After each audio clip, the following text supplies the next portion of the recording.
So like I said, we are going to look at the concept of strategic clock. And I equally say that strategic clock is one of the terms commonly used in strategic management. So for us to really understand what strategic clock is all about, we are going to look at the purpose of strategic clock. We look at drawing a strategic clock, then how to use a strategic clock. It is believed that when we look at all these topical issues that center or that are central to strategic clock, then we'll be able to enrich our knowledge, or better still, we'll be able to have a better perspective of what strategic clock is all about. So let's start with the purpose of strategic clock. The purpose of strategic clock. While we are trying to look at the purpose of strategic clock, we can at the same time answer the question that says, what is strategic clock? What is strategic clock? Then, what purpose does it serve? The question again says, what is strategic clock? What purpose does it serve? When we talk about strategic clock, like I said, it is one of the terms commonly used in strategic management for the purpose of achieving certain goals and objectives upon which a particular strategy is adopted or employed at a given point in time. However, it is important to note that the concept of strategic clock was mainly suggested by Bowman in the year 1996. And when Bowman suggested strategic clock, he actually saw strategic clock as a way of looking at various combinations of price and perceived benefits of a given product or service over a particular period of time. So when we are talking of strategic clock, like I said, it was majorly put forward or developed by Bowman in the year 1996, and the concept was majorly used as a way of looking at various combinations of price and perceived benefits on the part of a particular product or service. So we have many complaints that usually consider which combination of the two they should try to offer at a point in time. Although to do this, they may also understand the perception of customers about the total benefit which the product or service will actually provide to the final consumers. There are two major factors here that are said to be important, or there are two basic elements of strategic clock. These are, we have the price and we have the perceived benefit. These two are actually centered on a particular product or services as the case may be. Don't forget the fact that I have told us what the price of commodity is all about. The price of a commodity is often regarded as the value that is placed on that particular commodity. And when we talk of benefits or perceived benefits as the case may be, we are talking about the total satisfaction that are expected to be derived from a particular product at a given period of time.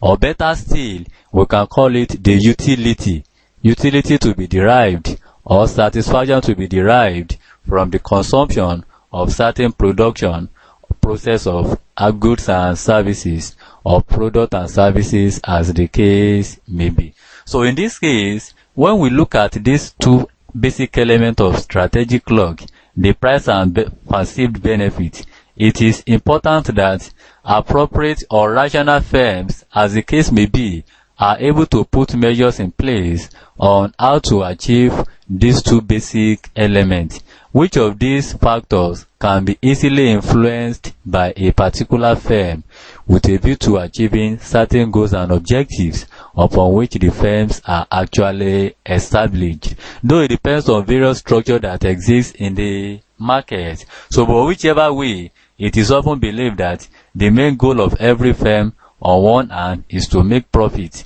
and on the other hand is to add or create value on the various products or services produced by them. Hence, companies may also use the concept of strategic clock to assess the business strategies of competitors as well as the combination of price and benefits which they are offering to the general public. So this strategic clock can be used or can be employed at a point in time for the purpose of assessing the business strategies. This therefore implies that one of the main purposes of strategic clock is basically designed to assess the business strategies of competitors. That is, those strategies that have been put in place by the rival firms, as well as combination of price and benefit which these rival firms or competitors are actually offering to the market or industry, as the case may be. So when companies are able to understudy the strategies put in place by its rival firms or competitors in terms of combination of price and other benefits, then the firm can then be able to at least counter or put in place counter strategy which can really make the strategies of competitors to be ineffective at a given point in time. And the purpose of doing all this is to achieve some element of competitive advantage.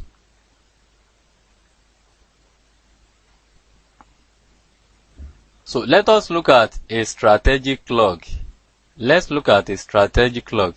So the strategic clock we have identified earlier has basically two dimensions, and these two dimensions are said to be the price and the perceived benefit. I have told us the two basic components or two dimensions of strategic clock. These are the price of commodity and also the perceived benefit derived or to be derived from the product or services. Price can be shown on a scale that ranges from low to high, and similarly, perceived benefits can be shown on a scale that also ranges from low to high. This therefore implies that there is a positive or direct relationship between the price of commodity and that of perceived benefit, such that a reduction in price will bring about a appropriate increase in the perceived benefits, and when the price also increases, then automatically the level of benefit of a typical customer will reduce proportionately. Or better still, we can state that there is a negative or inverse relationship between the price and perceived benefit, such that when the price reduces, automatically perceived benefit will increase, and when the price increases, then perceived benefit will reduce. This actually goes to tell us that there is no positive or direct relationship. Rather, we have a negative or inverse relationship between price and perceived benefit, which are often regarded as the two basic components or dimensions of strategic clock.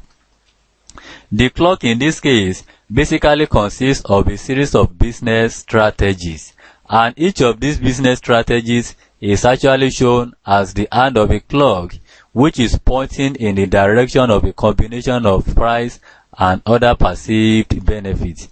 Apart from that, each business strategy has a different combination of price and perceived benefits, where consumers have different requirements in terms of value for money, and the different positions on the clock also represent a set of generic business strategies for the purpose of achieving competitive advantage. Therefore, there can be any number of different business strategies, but what is majorly important is that each of these strategies has its own combination of price and perceived benefit. Then the different business strategies can be grouped into the following. 1. We have 5 business strategies which may enable a firm to gain a competitive advantage. This therefore means that there are 5 major business strategies that can be taken at that point in time, and these business strategies will go a long way in enabling a firm to gain what is called competitive advantage. And 2, strategies that will fail because they cannot provide competitive advantage. Those strategies that cannot provide competitive advantage, automatically they are going to fail because of their ineffectiveness and inefficiency in the provision of competitive advantage to a particular business organization. So how to use a strategic clock? How do we use a strategic clock? And the question says, how is strategic clock used? How is strategic clock used? We have told us that strategic clock is one of the ways of looking at various business strategies that are often developed and adopted by a particular business organization with a view to achieve or provide competitive advantage on the part of a given business organization. So a strategic clock can be used for the purpose of considering different business strategies in order to gain competitive advantage to a particular firm. And this is often based on the provision of a combination of price and perceived benefit. This therefore means that the business strategies that will be adopted at this point in time must or have to be centered on the combination of price and perceived benefit. So in any given examination, we are likely to be given a case study or scenario as the case may be. And also, students may be asked to suggest a suitable business strategy for a typical complaint based on the case study or scenario which a student must have carefully read at a given point in time. This strategic clock may be a useful basis for making an analysis such that looking at the business strategies of competitors and what a company must do for the purpose of finding an appropriate combination of price and other perceived benefits which it should offer to customers with a view to create value and provide competitive advantage. So students under this particular condition are actually expected to read the case study or scenario carefully before making attempts, and this scenario case study may have to be read many times so as to really have a broader understanding of what the issues are all about. And having understand the relevant issues contained in the case study, then the strategic clock is likely to be a useful tool or basis for analysis purposes. And looking at the business strategies of competitors,